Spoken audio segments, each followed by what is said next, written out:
Hey again, it's Mr. Lum, and we're going to do some more acid and base chemistry. And today we're going to talk about buffers. What is a buffer, and how do you make a buffer?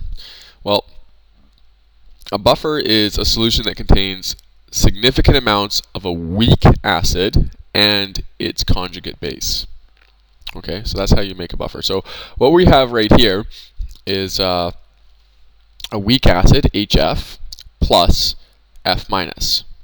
Okay, and so what we're going to be making is this. We're going to be making, well,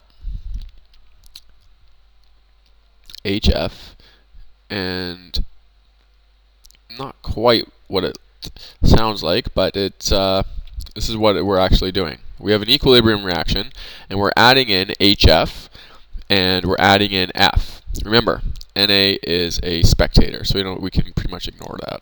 And we're going to look at what does this do? Well, we have it written right here, is that it resists pH change from acids and bases. So if we have a solution that contains our buffer HF and F minus, if we add an acid like HCl, okay, so if we add HCl, it's going to combine with F minus. And that HCl is not going to contribute very much to this H3O plus. Okay, so again, if we add some like HCl, okay, what's going to happen is that if we add some HCl, or in other words H plus, it's going to make HF right here. Okay, and it's not going to really affect our concentration of H3O plus. And since it doesn't affect our concentration of H3O plus very much, the pH remains fairly constant. Like, it does change a little bit, but it doesn't change that much. So that is what a buffer is, and that's how a buffer works. And same thing if you add some like say NaOH or something like that, then it's going to the NaOH is going to combine with the HF, and it's going to be making just some water. So if we had some OH minus, what it's going to do, it's going to combine with this and make some H2O and F minus, and it's not really going to affect this concentration right here very much. Okay, it will change this concentration right here, and it will change the pH a little bit, but it's going to resist most of the pH. Okay, so what we can do if we look at something like HF and F minus is, what pH range is it going to buffer at?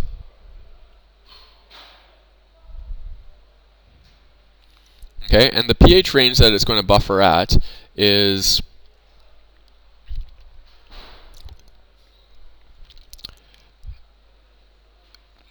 well, if we have 1 mole of this and 1 mole of this, and it's at equilibrium, okay, well, our Ka value is going to be products over reactants, which is F minus times H3O plus over HF. Okay, and in other words, Ka is going to equal 1.0, because that's how much we added of F minus, times H3O plus over, again, 1.0, because that's how much HF we added. Okay, in other words, Ka is going to equal H3O plus. And we can take that further. pKa equals pH. what we can do is we can look at if here is our Ka value for HF, we can calculate the pH that it's going to buffer at. So our pKa value is going to be the negative log of our Ka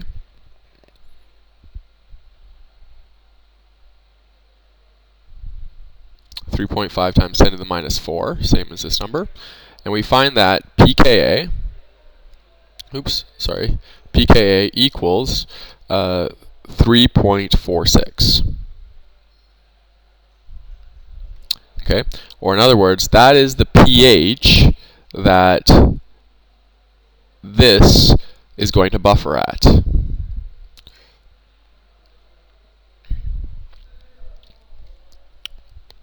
Okay? So the important thing to make sure is that when you're making a buffer, that you have to have significant portions of conjugate acid and conjugate base. Okay? So if you had 1.0 conjugate base and only 0.001 moles or molar conjugate acid, it's not going to be a buffer. You have to have significant amounts. Okay, so if this was 0.95 and this was 1.0, that's close enough and it will be a buffer. And we'll talk a little bit more about that later. Now, if water was added, what would happen to the pH that it's buffering at? And the answer is nothing. Okay? Nothing will happen. Okay, so imagine if this was in a 1 liter container, we added a whole nother liter, then what would happen would be our Ka would equal, if we add another liter, then this would this 1 mole would be in 2 liters, and it would be divided by 2, and so it would be like 0.5 molarity. But the thing is that the acid would also be 0.5 molarity. And what happens is Ka still equals H3O plus, and therefore pKa still equals pH, and it's the same. Okay? So it'll still buffer at the same pH. Doesn't matter how much water you add. Okay, let's move on and do some other questions. Now we're going to talk about an acidic buffer, and we just did one just a little while ago. So we found that we know that pKa equals the pH that it's going the buffer is going to buffer at. So when I say that, and we've already solved this once, we know that for HF and F as a buffer, that it's going to be 3.5 times 10 to the minus 4 in the negative log. Oops, sorry. Let me just rewrite that. Negative log of 3.5 times 10 to the minus 4 equals our pKa, or in other words, our pH. Okay, and therefore our pH, again, just from the last page there, is 3.46. Now, what this means is that HF and F is a buffer, and it's going to keep the pH very, very close to 3.46. Okay, so if you add a little bit of, say, if you add, 1.0 times 10 to the minus 2 moles in this 1 liter solution, if you add this many moles of H3O plus, or say HCl, this is going to decrease, but not very much. Okay, like normally this would have a pH of 2, but when it's in a buffer solution, it's only going to decrease to about 3.44 or 3.43 kind of thing like that. It's not going to decrease very much, okay, because it's being buffered by HF and F minus, well, particularly F minus. Okay, and that's what it means. It's going to keep the solution roughly at this pH. Okay, and since it's keeping the solution at this pH, okay, which is below 7, we call it an acidic buffer. It's a buffer that keeps the pH in the acidic range. So here's another example of an acidic buffer, and we're going to calculate it. So with this time we have a different amount, 0.5 moles and 0.5 moles of acetic acid and acetate right here, CH3COO. And what we see right here is that it's actually not on here. We have benzoic acid and we have methanoic acid, okay, which look very similar, but acetic acid is, if you look on your table, is 1.8 times 10 to the minus 5. Okay, it is 2 below benzoic acid. Okay, and I must have just cut it off by accident. But anyways, here is the Ka for acetic acid. So if that's the Ka, then we can calculate pKa, which equals pH, which is also the negative log of times 10 to the minus 5. Okay, and what range is this buffer at?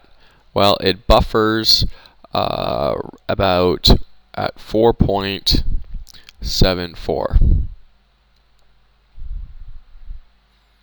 and that's where it buffers at. Okay, so again, acetic acid is also a acidic buffer when it's combined with significant amounts of acetate right there. Let's move on. Now, last one, a basic buffer. Now, if an acidic buffer buffers at a pH that is less than 7, a basic buffer buffers at a pH that is greater than 7. So right here we have KCN, which is this one right here, and HCN, which is this one right here. Now, what we can say is that the Ka, remember this is Ka, is 4.9 times 10 to the minus 10. Okay, so again, pKa equals the pH, which equals the negative log of 4.9 times 10 to the minus 10. Now, here's a very basic problem that a lot of people have when they do these kinds of questions. What they do is they see that they're supposed to be finding a basic buffer, and so for some reason they change this into Kb. Do not change it into Kb. Leave it into Ka. If I was asking you what pOH does it buffer in, yeah, you would change it into you would change it into Kb. Okay, but I'm not asking you that. I'm asking you what pH does this buffer in. Okay, so you leave it as Ka. And you'll see right here, if you do this calculation in your calculator, you'll find that the pH that this basic buffer buffers at is at 9.31. Now, it is obviously above 7, so that's why it is a basic buffer. If you were to change this into Kb, what you'd find is that you'd just be calculating what POH does this buffer in, and it would be less than 7, which is basic. Okay?